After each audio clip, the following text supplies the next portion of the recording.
Bonjour à toutes et tous et bienvenue dans votre revue de presse JV, très heureux de vous retrouver à nouveau ce matin. Et pour cette édition, nous allons parler de Nintendo qui se fait plus que jamais épingler par UFC Que Choisir. Là, on passe à un stade supérieur puisque UFC Que Choisir dépose sa première plainte pour obsolescence programmée. Ça a été publié hier sur leur site officiel. L'association nous dit que dans le cadre de son combat contre l'obsolescence organisée, et après avoir analysé les manettes Switch dans le cadre d'un test laboratoire, l'association donc a décidé de porter plainte auprès du procureur de la République. Donc plainte qui était déposée hier contre Nintendo pour obsolescence programmée.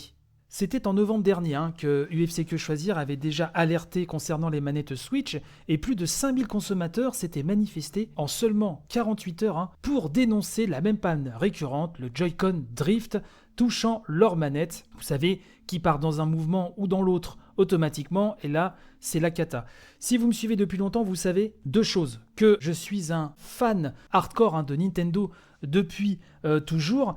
Et le contraste sur cette Switch, c'est que pour moi, on a affaire à l'une des plus belles générations en termes de jeux Nintendo. Leurs jeux, plus que jamais, pour moi, sont extraordinaires. Ce sont des leçons de game design à chaque fois. Je pense notamment à Zelda Breath of the Wild ou Mario Odyssey qui, voilà, pour moi, sont des chefs-d'œuvre intergalactiques. Et à côté de ça, je suis très en colère contre la Switch, puisque nous, à la maison, le Joy-Con Drift, on connaît, on l'a souvent eu. Donc UFC Que Choisir nous rappelle qu'en janvier de cette année, 2020, suite à l'intervention donc de l'association, le PDG de Nintendo France s'était engagé à réparer les manettes sans difficulté, même hors garantie.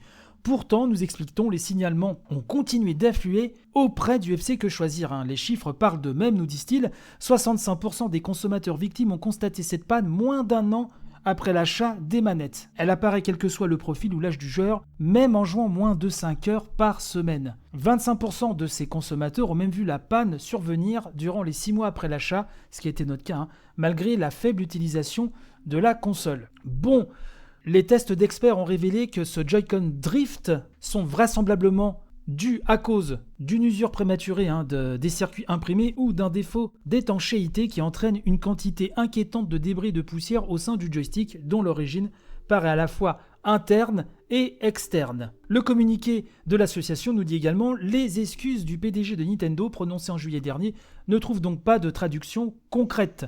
La société continue de vendre des manettes qui ont vocation à tomber en panne avant la fin de la première année d'utilisation en connaissance de cause. » Un peu plus loin, on peut lire « Alors que Nintendo fête le 35e anniversaire de son personnage mythique Mario, alors, non, c'est pas le 35e anniversaire de Mario, c'est le 35e anniversaire de Super Mario.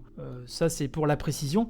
Il est important de rappeler que l'expertise acquise au cours de ces années doit être mise au service des consommateurs. Il serait ironique de constater que le père du célèbre plombier ne parvienne pas à colmater un problème d'étanchéité de ses manettes. Voilà, pour le petit trait d'humour. Et ce papier, donc, de conclure, détermine à ce que Nintendo revoit la fabrication de ses manettes pour éviter l'apparition quasi systématique de cette panne. L'UFC Que Choisir porte donc plainte ce jour auprès du procureur de la République de Nanterre. Dans cette attente, UFC Que Choisir invite les consommateurs à contacter le service après-vente de Nintendo pour obtenir la réparation gratuite de leurs manettes défectueuses.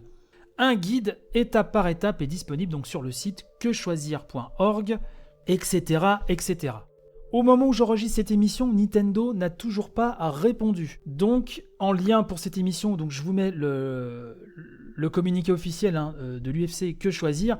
Bien évidemment, quand Nintendo répondra par voie officielle, je vous en parlerai dans l'émission. Il va sans dire.